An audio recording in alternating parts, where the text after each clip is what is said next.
Ya, Assalamualaikum warahmatullahi wabarakatuh. Kita lanjutkan perkuliahan fisika dasar kita untuk minggu kelima berkaitan dengan kapasitor dan kapasitansi. Dengan sebelumnya kita sudah membahas tentang gaya kolom, kemudian medan listrik, potensial listrik, sampai energi potensial listrik. Hari ini kita akan membahas tentang kapasitor, aplikasi dari muatan listrik, terutama untuk listrik statis. Jadi kapasitor merupakan sebuah perangkat yang dapat menyimpan energi ya, dalam bentuk medan listrik ya. Jadi medan listrik yang terbentuk dari muatan listrik. Ya. Secara umum kapasitor terbentuk dari dua buah konduktor yang diberi muatan. Karena ada muatan maka akan ada medan listrik. Ya. Dan ketika diberi muatan, jadi yang keping satu, jadi ada dua buah plat, dua buah konduktor, maka konduktor pertama dan konduktor kedua akan diberi medan muatan dengan jumlah yang sama besar, tetapi berbeda jenis, berarti muatan positif dan muatan negatif, yang terpisahkan oleh sebuah bahan insulator, misalnya adalah udara. Ya, yang bahan insulator tersebut kita sebut sebagai bahan dieelektrik. Dan bentuknya bisa berbagai macam, misalnya keping, atau misalnya adalah silinder, atau misalnya bola, atau misalnya bentuknya keping gitu, tetapi digulung membentuk seperti silinder atau tabung gitu. Oke. Berapa jumlah muatan yang dapat tersimpan di dalam sebuah sistem kapasitor? Dan kita seperti sudah ketahui bahwa muatan pada keping sejajar itu sebanding dengan potensial yang dimiliki oleh muatan yang dimiliki oleh keping sejajar, atau itu sebanding dengan beda potensialnya. Nah, Pak, jadi sebanding. Jadi karena masih sebanding, maka kita perlu faktor kesebandingan antara muatan yang tersimpan dengan beda potensial yang kita sebut sebagai kapasitansinya, atau sebagai kapasitas dari muatan yang tersimpan dalam kapasitor. Ya, kita simbolkan dengan C. Ya, jadi kapasitansi atau kapasitas kapasitor. Jadi muatan yang tersimpan dalam kapasitor itu sebanding dengan perkalian antara konstanta kesebandingan atau dikalikan beda potensial, ya. Di mana satuan kapasitansi itu sebanding dengan kolom per volt atau farad, ya. Jumlah muatan dibagi voltase dari atau beda potensialnya, atau disebut sebagai farad. Tapi harus diperhatikan juga bahwa C ini adalah bukan satuan muatan, tapi adalah kapasitas atau kapasitansi dari kapasitor. Nah, pengisian kapasitor dapat dilakukan dengan menghubungkan konduktor pada kapasitor dengan sumber tegangan atau sumber beda potensial. Misalnya adalah kalau di sini adalah baterai atau aki atau solar cell, atau misalnya hal yang lain di mana sumber tegangan ini memiliki potensial DC, ya, DC. Jadi kutubnya tetap kutub positif dan kutub negatif. Ketika disambungkan pada sistem terdiri dari baterai, konduktor, kapasitor dan saklar, maka ketika disambungkan saklarnya, maka muatan si elektron akan dari kutub negatif, si elektron berpindah ke sini, berada di kutub konduktor kedua, ya. Karena ada elektron berpindah pada kutub kedua, maka muatan positif akan ketarik ke ujung konduktor pertama dan muatan negatif akan berpindah ke kutub positif, gitu ya. Jadi muatan positif yang ada di ujung baterai positif akan ketarik ke sini dan muatan negatif akan ini. Tetapi lama-kelamaan ketika makin banyak muatan yang masuk ke dalam konduktor kedua, maka suatu saat muatan kapasitor ini akan penuh dan tidak dapat diisi lagi oleh elektron atau muatan positif, ya, sehingga makin lama makin melambat penambahan elektronnya dan berhenti.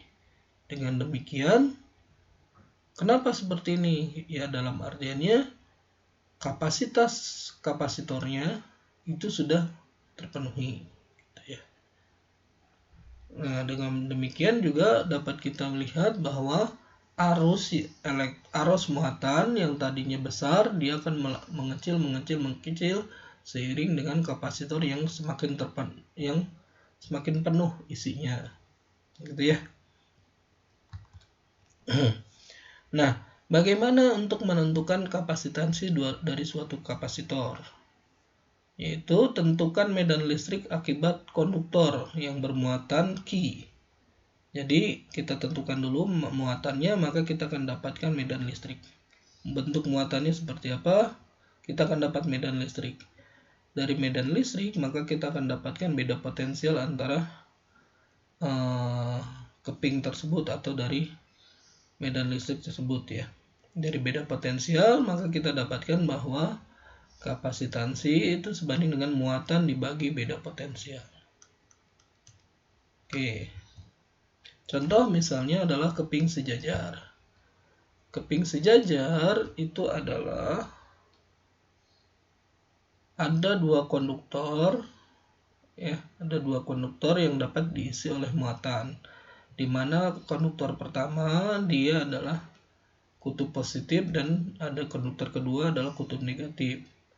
Maka muatan akan tersebar di seluruh permukaannya dan menghasilkan medan listrik. Ya, medan listrik kalau yang muatan positif itu keluar dari platnya, sedangkan muatan negatif masuk ke dalam platnya, sehingga di bagian luar, ya, itu medan listriknya 0. Kenapa? Karena di bagian luar itu yang dari positif ke kanan, dari negatif ke kiri, dari positif ke kiri, yang dari muatan negatif ke kanan, dan sedangkan yang bagian sebelah kanan dari negatif ke sebelah kiri, yang dari medan muatan positif ke sebelah kanan, ya, medan listriknya. Sehingga totalnya adalah 0. Sedangkan di bagian dalam medan listrik yang terbentuk adalah karena medan listrik dari muatan positif dan muatan negatif besarnya sebesar sigma E sama dengan sigma per epsilon 0. Ini E sama dengan sigma per epsilon 0. Dengan demikian medan listrik yang terbentuk di antara dua plat ini sebanding dengan besar muatan dari platnya dibagi epsilon 0 per A, ya. Atau ini tuh turunan dari sini nih. Sigma itu sebanding dengan besar muatan Q dibagi A. Ini adalah besar medan listriknya. Sedangkan beda potensial antara dua keping tadi itu besarnya adalah karena ini E-nya itu sejajar dengan DS. Medan vektor E dengan DS ini, vektor E dan DS ini sejajar, maka integralnya itu akan menghasilkan beda potensial sebanding dengan medan listrik dikalikan D, medan listriknya. Ya. Nah, dari sini kita akan dapatkan bahwa kapasitansi itu sebanding dengan muatan dibagi beda potensial. Muatannya sendiri, muatan ini adalah E kali epsilon 0 kali A. E kali epsilon 0 kali A. Sedangkan beda potensial itu adalah E kali D, ya. E-nya dicoret, gitu ya. Hasilnya adalah kapasitansi itu sebanding dengan epsilon 0 kali A dibagi D. Apa makna fisiknya? Bahwa kapasitas muatan dari keping sejajar ini akan bertambah jika luas permukaannya bertambah. Jadi kalau kita ingin meningkatkan kapasitas dari kapasitor, maka luas permukaan dari kapasitornya kita tambah. Maka kalau kita tambah, kapasitas kapasitornya juga akan bertambah. Sedangkan jika luasnya diperkecil, maka kapasitas kapasitornya atau kapasitansinya itu akan berkurang juga. Atau selain mengubah dari luas permukaannya, kita bisa mengubah juga jarak antar kepingnya. Dari jarak antar kepingnya kita ubah. Misalnya kita ubah menjadi lebih kecil misalnya, maka jika D-nya kecil, maka kapasitansi kapasitornya itu akan meningkat. Karena kalau misalnya ini mengecil, ini pasti dia akan meningkat. Sedangkan jika jika jarak antar kepingnya itu direnggangkan, maka kapasitansinya akan mengecil. Ya. Sedangkan epsilon 0 ini dia adalah konstanta. Jadi meningkatkan kuantitas kapasitansi kapasitor, maka kita luaskan luas permukaannya atau kita perkecil ukuran D-nya. Ya. Dengan cara itu kita akan dapatkan kapasitansi kapasitor yang lebih besar misalnya. Atau kita ubah-ubah, bisa kita ubah-ubah sesuai dengan kebutuhan. Sedangkan kapasitansi kapasitor untuk bentuk silinder, kita lihat bahwa medan E, ya, kita sudah selesaikan minggu sebelumnya, bahwa medan E yang terbentuk pada kapasitor itu sebanding dengan Q per 2pi epsilon 0 L per LR, gitu ya. L ini adalah panjang atau tinggi dari silinder, sedangkan R ini adalah jari-jari dari konduktor. Maka beda potensialnya itu sama dengan Q per 2pi epsilon 0 ln B per A. Ini adalah konsekuensi integral dari ini. Yang ini dia konstan ke depan. Integral 1 per L itu adalah ln R. Sedangkan batasnya adalah B per A, jadi A sampai B, maka nilainya adalah ini. Beda potensialnya adalah Q per 2pi epsilon 0 L ln B per A. Maka kapasitansi itu adalah Q dibagi ini. Sehingga komponennya ini bisa pindah luas ke sebelah kiri ya, atau ini. Jadi kapasitansi itu sebanding dengan 2pi epsilon 0 L, ini adalah tinggi silinder, ln B per A. Ya. Ini adalah kapasitansinya. Tapi juga kadang disebut kapasitansi persatuan panjang. Ya. C per L itu sebanding dengan 2pi epsilon 0 per ln B per A. Biasanya L-nya dalam satuan cm ya. Gitu.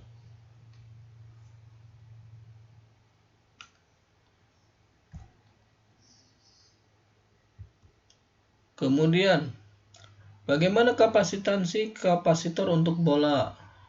Kalau untuk bola, kita tahu bahwa E sama dengan Q per 4pi epsilon 0 R kuadrat. Kalau bolanya ada dua, di bagian dalam dan bagian luar, maka beda potensial antara dua konduktor tersebut adalah delta P, ya, beda potensial itu sama dengan Q per 4pi epsilon 0 B minus A per B. Ya. Jadi kapasitas kapasitor bola itu sebanding dengan bagian ini pindah ruas sebelah kiri. Jadi 4pi epsilon 0 karena pindah ruas ini sama dengan jadi gini. 4pi epsilon 0 A kali B per B minus A. Nah, bagaimana cara untuk meningkatkan kapasitansi dari kapasitor bola? Cara mudahnya adalah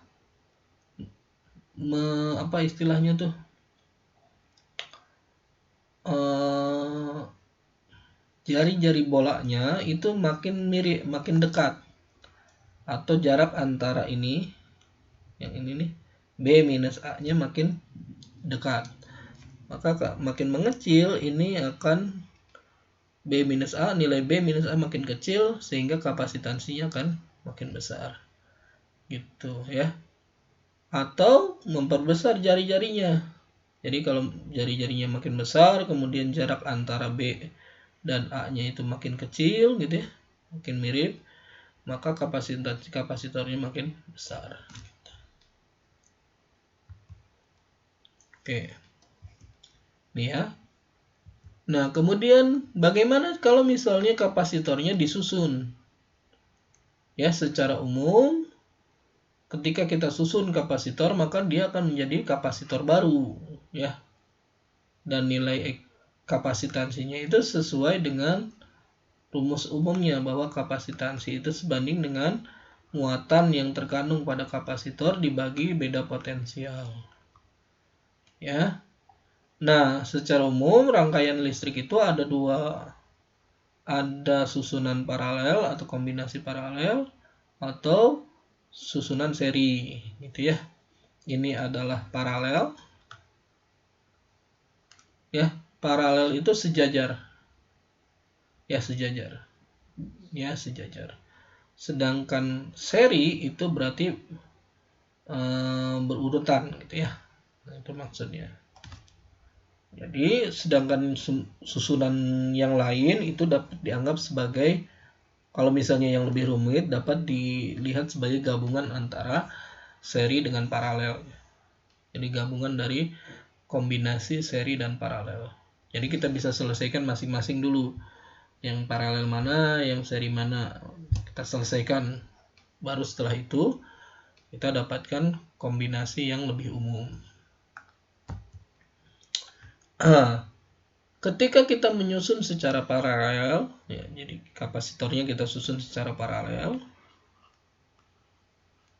masing-masing ini, jadi masing-masing kapasitor itu akan menyimpan muatan sebesar Q. Jadi masing-masing menyimpan muatan sebesar Q.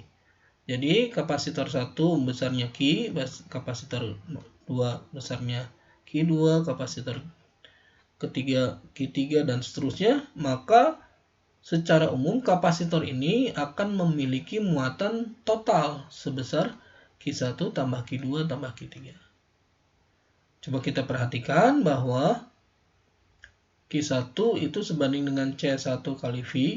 Oh iya, pada saat disusun secara paralel, maka tegangan yang dimiliki oleh masing-masing kapasitor itu tegangannya sama. Ya, tegangannya sama. Oke, maka Q1 sama dengan C1 kali V, Q2 C2 kali V, Q3 C3 kali V. Maka C penggantinya itu adalah muatan total dibagi V, yaitu Q1 tambah Q2 tambah Q3 dibagi V. Dengan memasukkan ini, Q1, Q2, dan Q3 sama dengan ketika dibagi V, itu hasilnya adalah C1 ditambah C2 tambah C3. Atau dengan kata lain, kapasitor penggantinya itu adalah gabungan dari kapasitansi kapasitor pertama, kapasitor kedua, dan kapasitor ketiga. Ya, penjumlahan dari kapasitor 1, 2, dan 3. Sehingga kalau lebih dari 3, 4, 5, dan seterusnya, kalau selama dia paralel, maka kita tinggal jumlahkan saja. Ya, kita tinggal jumlahkan saja sehingga kita akan dapatkan kapasitor pengganti. Bagaimana kalau seri? Nah, ketika seri, yang terlihat adalah muatan di sebelah kapasitor pertama, kapasitor kedua, dan kapasitor ketiga muatannya sama. Kenapa? Karena kalau ini plus Q, ini minus Q. Ini plus Q, ini minus Q. Jadi sehingga kan dia harus secara total muatannya itu 0 ya. Plus Q, ini minus Q. Ini plus Q, ini minus Q. Kalau di sini minus Q, ujung kanannya pasti plus Q. Ya, kalau ini plus Q, ini minus Q. Ini plus Q dan minus Q. Secara total ya kelihatannya 0 ya gitu. Walaupun sebenarnya enggak 0, tapi adalah Q. Ya. Gitu. Nah, karena muatannya sama, sedangkan tegangannya berbeda, maka kita tahu juga bahwa tegangan di totalnya itu adalah tegangan total. Kita lihat, tegangan total yang dimiliki oleh ketiga kapasitor adalah tegangan kapasitor pertama tambah tegangan kapasitor kedua dan tegangan kapasitor ketiga. Coba kita perhatikan bahwa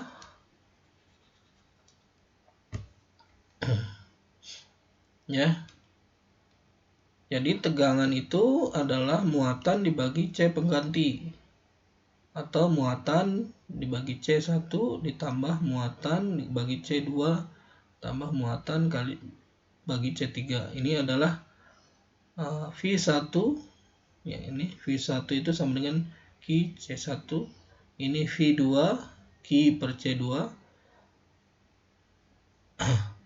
ini adalah V3 atau ini Q per C3 ya. Muatannya dikeluarkan, ini adalah gabungan kapasitor kalau diserikan, sehingga C pengganti itu dapat kita definisikan sebagai 1 per C pengganti sama dengan 1 per C masing-masing dari kapasitornya dijumlahkan gitu ya. Jadi bentuknya seperti ini. Jadi itu kalau seri ya. Jadi cara pandangnya adalah muatannya sama, tegangannya adalah penggabungan dari tegangan 1, 2, dan 3. Kapasitor 1, 2, dan 3. Oke.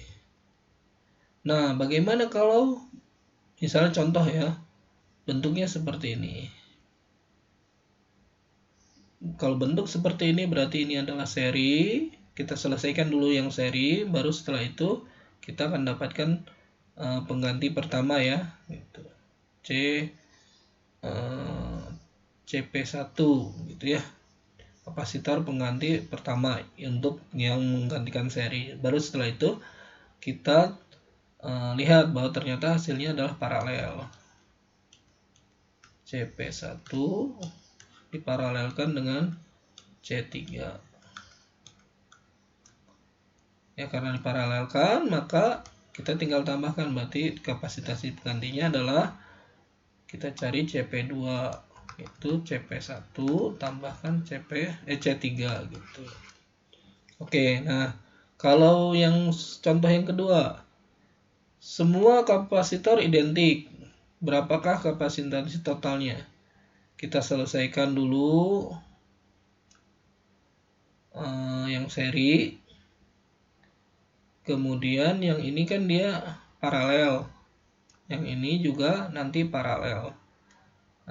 Sudah selesai, berarti ini adalah CP1, ini setelah itu kemudian kita hitung CP2, ini adalah CP3, kemudian cari kapasitas pengganti CP3 sama dengan 1 per CP2 tambah 1 per CP3. Kenapa? Karena nanti kita lihat CP2 dan CP3 ini itu adalah seri. Oke, kita hitung. Jadi pertama C1 dan C2 paralel, seri. Karena seri kita dapatkan bahwa C12 atau CP1 itu sebanding dengan ini. Kemudian juga C12 dengan C3 tersusun secara paralel, maka kita tinggal jumlahkan saja. Hasilnya adalah sebanding dengan 15,16 mikrofarad. Kemudian kalau seperti ini ya, ini dulu kita cari, kemudian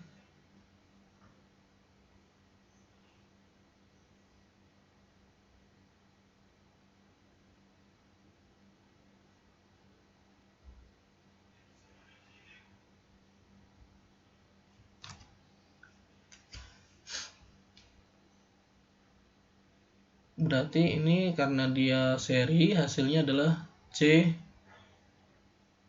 per 2, ya kan? 1 per CP itu sama dengan 1 per C tambah 1 per C sama dengan 2 per C, atau CP itu sebanding dengan setengah C. Oke, ini dapat C. Kemudian karena ini paralel, ini harusnya adalah 1 C tambah C per 2 tambah C. Yang ini C per 2 C. Berarti ini adalah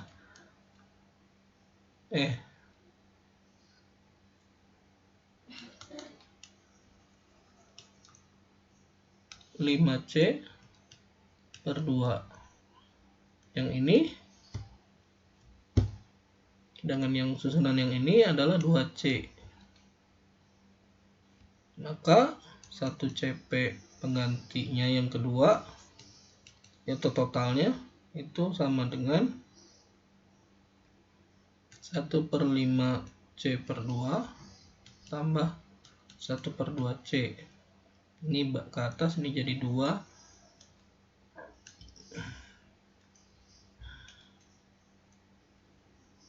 Jadi 1 per CP 2 itu sama dengan 10C. Ini kali 5 jadi 10 tambah 2 berarti. Bentar. Salah.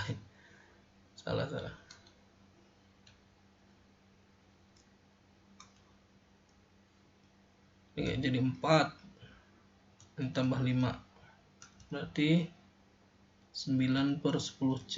Maka CP2 itu adalah 10C per 9. Ya, benar ini. Oke. Oke ya, kita sudah latihan soal. Kita lanjutkan lagi untuk membahas tentang energi di dalam kapasitor. Jadi, selama proses pengisian kapasitor, dapat dipandang bahwa muatan dipindah dari salah satu konduktor ke konduktor yang lain. Jika muatan sebesar Q dipindahkan dari satu tempat ke tempat lain mempunyai beda potensial P, maka energi potensial muatan tersebut bertambah sebesar Q kali V. Ini berarti untuk mengisi kapasitor diperlukan sejumlah usaha, dan energi ini kemudian disimpan dalam bentuk energi potensial muatan yang berpindah. Energi yang diperlukan untuk memindahkan muatan sebesar dq itu adalah dq pada beda potensial P adalah du sama dengan potensial dikalikan dq. Ya. Coba kita perhatikan bahwa energi kapasitor itu sebanding integral mulai dari 0 sampai muatan penuh. Ya. Untuk integralkan terhadap du. Du-nya sendiri itu adalah potensial kali dq. Masih elemen dari masing-masing muatan. Gitu ya. Coba kita perhatikan bahwa potensial itu sendiri sebanding dengan muatan dibagi kapasitansi. Dengan demikian integral ini itu sebanding dengan, ya, ini sebanding dengan 1 per Q kuadrat per C dimulai dari 0 sampai Q. Hasilnya adalah energi yang dibutuhkan sebanding dengan Q kuadrat per 2C. Ya, Q kuadrat per 2C. Kita bisa sederhanakan. Nah, Q itu sendiri C kali V. Ya, Q sendiri adalah C kali V. Berarti kalau Q kuadrat sebanding dengan C kuadrat V kuadrat, gitu ya. dibagi C, itu hasilnya ini. Bisa juga seperti ini. Setengah Q kali V atau setengah CV kuadrat. Nah, ini persamaan untuk energi yang diperlukan untuk mengisi kapasitor.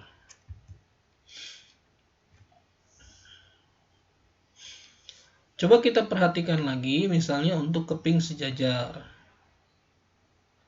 Jadi, energi yang tersimpan dalam kapasitor menjadi contoh bentuk penyimpanan energi dalam bentuk medan listrik.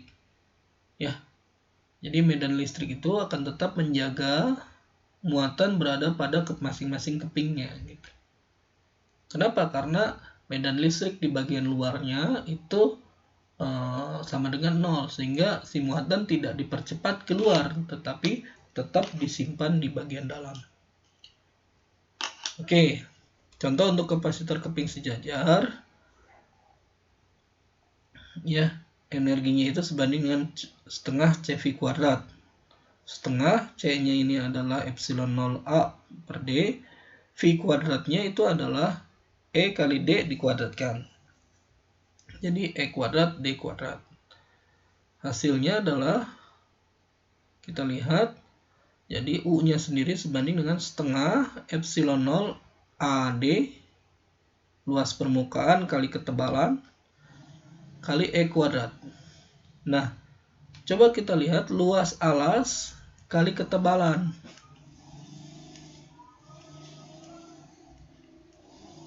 Maka kita akan dapatkan volume.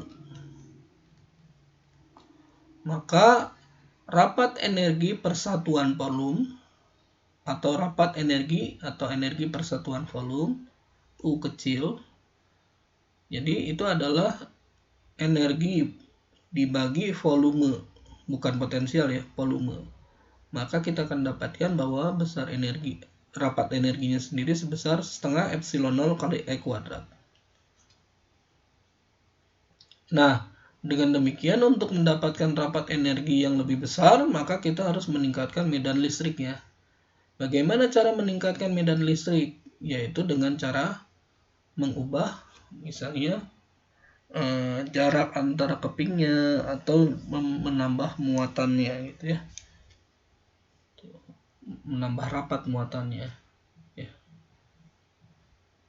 Oke.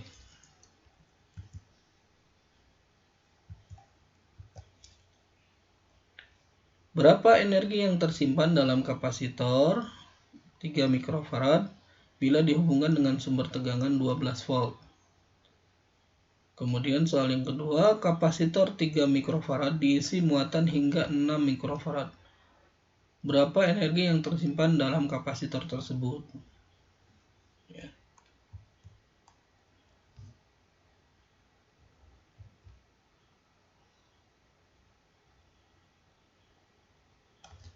Caranya adalah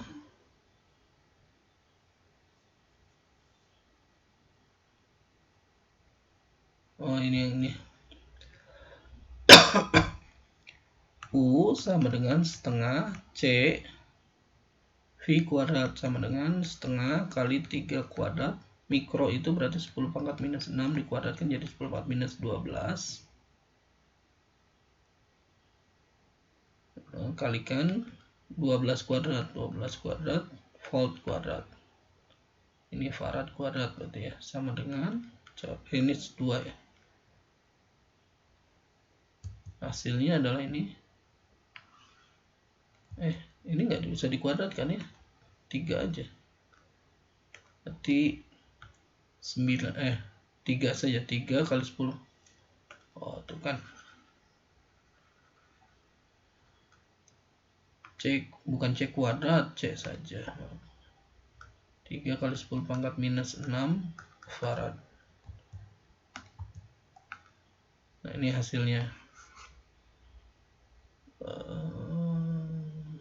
Ini jadi 72 kali 3 dari 216 kali 10 pangkat minus 6 joule. Kalau ini yang kedua berarti Q kuadrat. Berapa energi yang tersimpan dalam kapasitor tersebut? Berarti U sama dengan Q kuadrat per setengah berarti Q kuadrat per 2C. Berarti Q kuadratnya adalah 6 kali 10 pangkat minus 6 dikuadratkan dibagi 2. Ini kapasitansinya. Hasilnya adalah 6 kali 10 pangkat minus 6 Joule. Oke.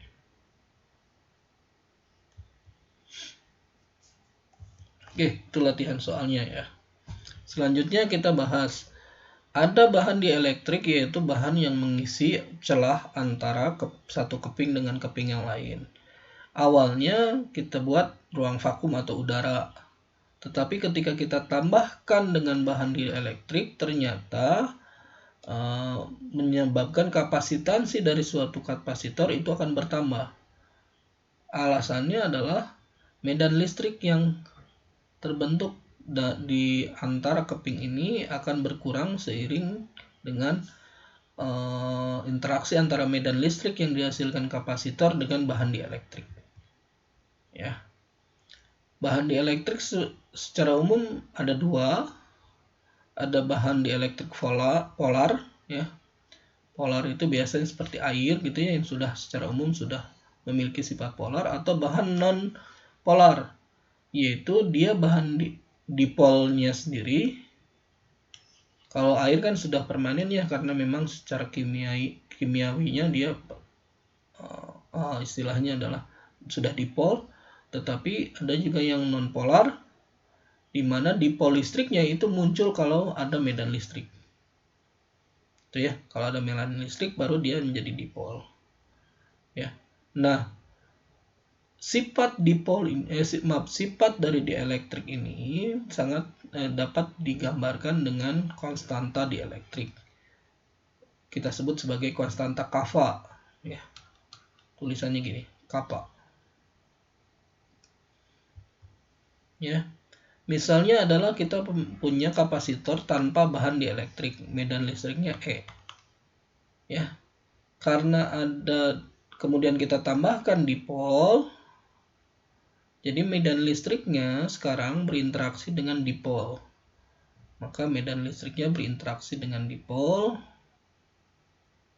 ya, di mana medan listrik yang di dalam dielektrik ini mengurangi medan listrik yang dihasilkan oleh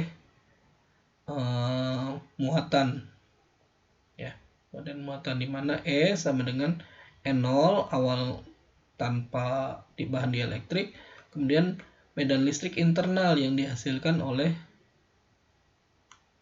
medan listrik awalnya ini adalah N0, sedangkan ini adalah medan listrik internal yang dihasilkan oleh bahan dielektrik. Kemudian ya, sehingga medan listrik total di dalam dielektrik itu sebanding dengan lebih kecil daripada medan listrik awal, ya. Dengan demikian dapat dinyatakan bahwa medan listrik itu awal memang sebanding awalnya dengan medan listrik yang di akhirnya. Kenapa? Karena interaksi antara dielektrik dengan medan listrik atau medan listrik internal ini adalah hasil interaksi antara dipol dengan medan listrik dari kapasitor yang dihasilkan oleh kapasitor, muatan di kapasitor yang awal, ya. Sehingga sebenarnya medan listrik yang terbentuk di akhir itu pasti akan sebanding dengan epsilon 0, atau epsilon 0 itu sebanding dengan konstanta kappa kali medan listrik akhir ketika ada dielektrik. Dengan demikian, karena medan listriknya berkurang, maka beda potensialnya juga berkurang. Maka V sama dengan V0 per kappa, atau kapasitansi listrik itu sebanding dengan Q0 per V, sehingga kalau dikasih dielektrik ini akan berubah. Q0 per V0 dibagi kappa, atau kappa kali Q0 per V0, atau kapasitansi kapasitor setelah ditambah dielektrik itu menjadi kappa kali kapasitansi awal. Dan karena kappa itu lebih besar dari 1, maka kapasitansi dari istilahnya kapasitor yang dikasih dielektrik itu akan meningkat, dengan besar muatan yang sama, gitu. Jadi dengan besar muatan yang sama, maka kapasitas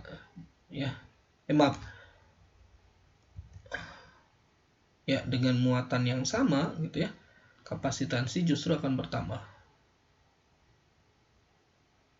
Atau dengan bahasa lain, bukan dengan muatan yang sama, dengan potensial yang sama, ya, itu kita akan mendapatkan kapasitansi yang bertambah, gitu.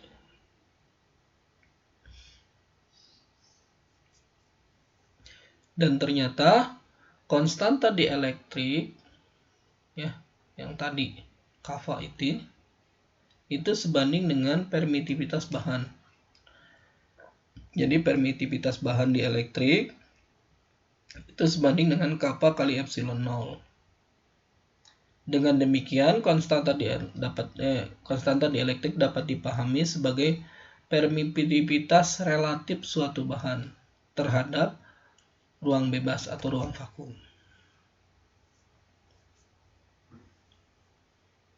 Dengan adanya bahan dielektrik pada kapasitor, maka ada nilai maksimum beda potensial yang dapat diberikan antara keping kapasitor, yaitu tegangan delta P max atau potensial breakdown.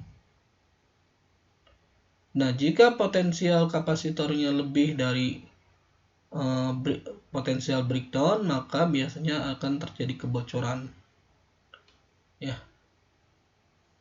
Jadi ada dielectric strength atau kekuatan dielektrik, yaitu besar maksimum medan listrik yang dapat diterima oleh suatu bahan dielektrik. Artinya kalau diberi tegangan lebih dari maksimal, maka medan listriknya akan lebih besar yang diterima oleh bahan dielektrik, dan suatu saat akan terjadi kebocoran, yaitu bahan dielektriknya sendiri lepas sehingga nanti akan merusak kapasitornya.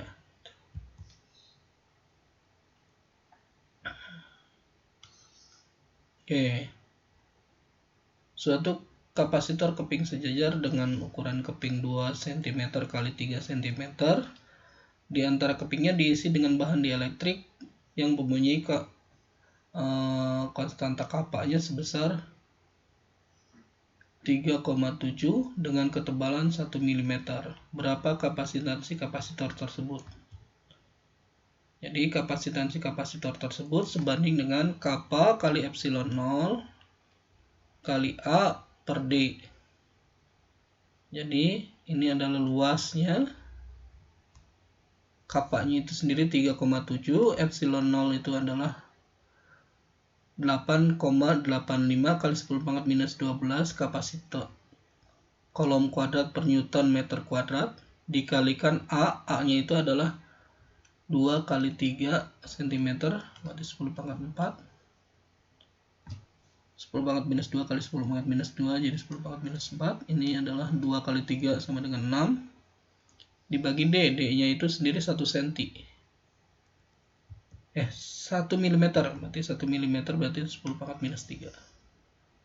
Hasilnya adalah kira-kira sekitar 20 picofarad. Kemudian kapasitor keping sejajar diberi muatan Q0 dengan cara dihubungkan dengan beda potensial V0. Kemudian sumber tegangan dilepas dan ruangan antar keping kapasitor diberi bahan dielektrik kappa. Berapa energi yang tersimpan dalam kapasitor sebelum dan sesudah diberi bahan dielektrik? Berarti kapasitansi awalnya adalah Q0 per delta V0. Sekarang C0 ya. Kapasitansinya adalah kappa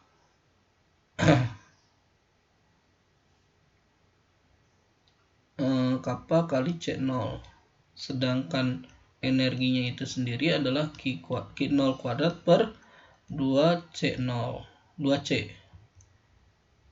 Ya, ini energi awal. Ya, ini adalah energi akhir. Berarti ini adalah ada unsur kapanya di sini sehingga energinya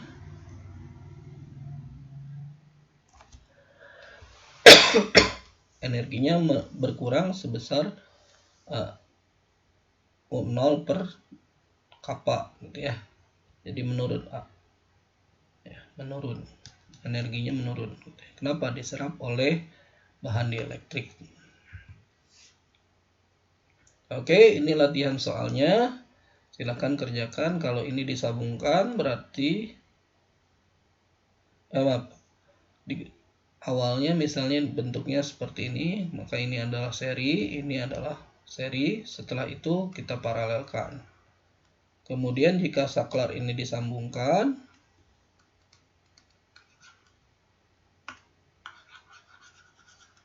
jika saklar ini disambungkan, maka ini paralel, kemudian setelah itu kita serikan. Oke, ini misalnya. Kalau seperti ini, coba kita perhatikan bahwa yang ini seri, maka kita carikan, kemudian kapasitor ini dan jadi kappa 2 dan kappa 3 ini seri. Kemudian kappa 1 dan yang pengganti ini adalah paralel. Ya, jadi kita bisa hitung dengan cara seperti itu. Oke. Nomor 3 misalnya. Silahkan dikerjakan sesuai dengan kemampuan.